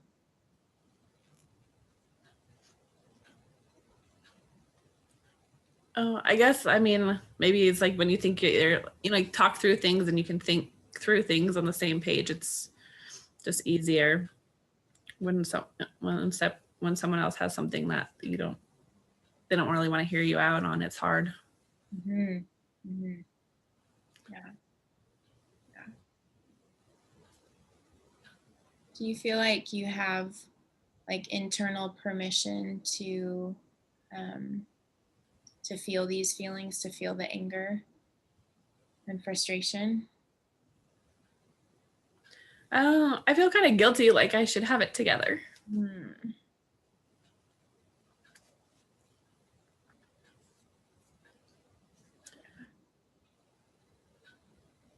Yeah, that brought up some emotion, huh? Yeah. Yeah. Where did that come from, that thought of I should have this together?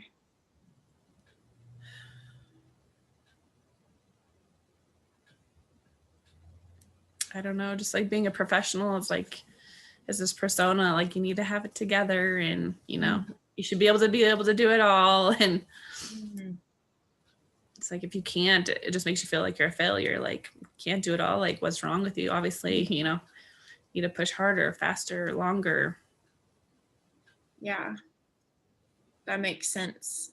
Like that pressure, especially with COVID and stuff like that going on. Yeah.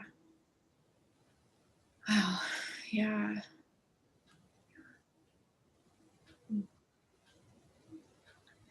I'm curious, can I ask what week you're on in the course? I should be on 5, but I guess I'm just kind of been stuck on 2. That's okay. That's okay. Yeah. Totally okay to be on week 2.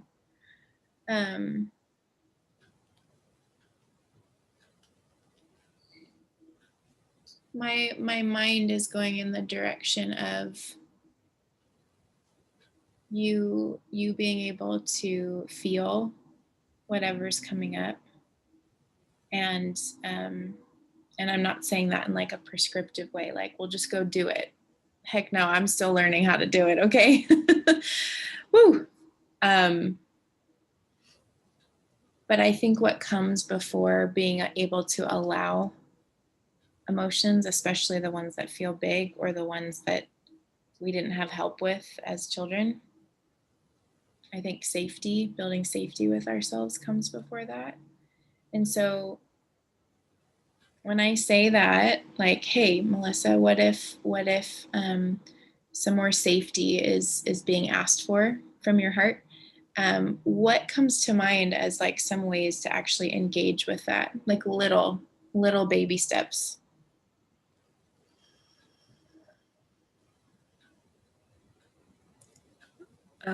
Safety with my heart. Mm-hmm. I don't really know. It's okay. It's okay. Can I suggest something and you just let me know if it resonates or not?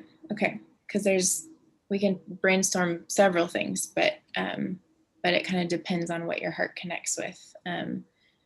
So I think Sammy talks about it inside the course, but like setting an alarm for once a day, maybe a couple times a day, and just label the alarm. What am I feeling? What do I need? And there's been a lot of times where I've done that and I've felt nothing and I don't know what I'm feeling or what I need. But there's something about the continuous practice of it, that I start to let my heart know, hey, I'm checking in with you. I'm going to be consistent about checking in with you. I want to be aware. And I think there is a component of consistency that brings safety. So it might be something to play with for like a week and see if it's supportive. Maybe 9 a.m. and 6 p.m. or something that just goes off, and see if you can bring some awareness to what you're feeling and needing. That might be something to try. Does that resonate? Does that feel something you want to try? I can try that. Yeah. And then the other thing that I've found to be really effective is to find a picture of yourself as like a 4 or 5-year-old and keep it somewhere where you are going to see her every day and where you can connect with your humanity and the fact that you're doing the best you can.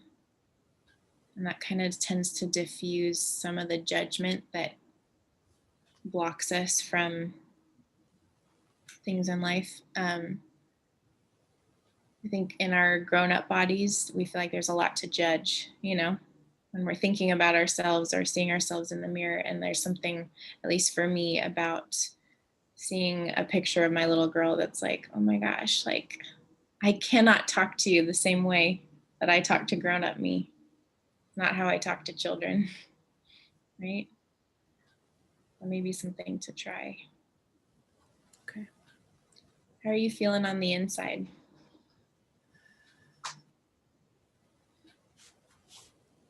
I mean, still stressed out. Mm-hmm. So valid, yeah. I'm really glad you shared. I'm really glad that you were willing to let yourself be seen. And I'm so sorry that the diagnosis has felt stressful, and also the relationship with your boyfriend and the dynamics of that. I'm sorry that these things are like together at the same time. Yeah. I think it's hard when you feel like so out of control. Mm-hmm. Mm-hmm. Mm-hmm. Yeah. Yeah, I hear you.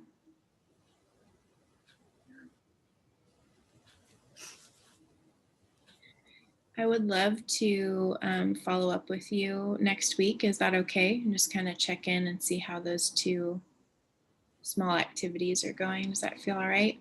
Yeah, sounds good. Okay. Thank you. Absolutely. Can you private message me your last name just so I can be sure to find you in the Facebook group? Yeah. Yeah. Okay. Thanks. Yeah. All right, guys. It's been a great time with you tonight. Really, really sweet. I have one thing I wanted to share in the chat box with you guys. And this is probably not going to be for everybody, but if you are in a place with encounters where you feel really curious about your imagination, and you're maybe in weeks 5 and 6 and you're like practicing encounters and you just feel hungry for more of that experience, and like, what is my imagination? How do I trust my imagination? If you're asking those types of questions and you're feeling like it would be helpful to hear more on this, I wanted to share with you a YouTube video. It's 2 hours long, just heads up, so you know. But this is somebody I've learned so much from in the realm of imagination and connecting to our imagination. His name's Chris Carter, and he's such a paradox because he teaches physics, and he's like the most childlike grown man I've probably ever seen. So he's a wonderful combination of things, and he knows just a lot about the imagination, and also talking through some of the ins and outs that can pop up when we're, imagining Jesus coming in and loving us in a memory. So just wanted to pass that on if it's helpful. As with everything, take the meat, leave the bones. If you're not connecting to it in the first little bit, just feel free to leave it. It may not be for you right now, and that's totally okay, but wanted to drop that there. If you're on the list to get coached tonight and you, thank you, Melissa, and you didn't get coached, I just want to encourage you, please bring your question to another place, another coaching call, to a one-on-one, to the Facebook group. It really matters that you guys get some support. So please keep reaching out. And I love that, Jordana. That's awesome. Cool. It was really great to be with you all. Thanks for sharing with us, for sharing with me. Thanks for your trust. And I will see you guys around the group. Okay. Everybody sleep really good tonight. Bye.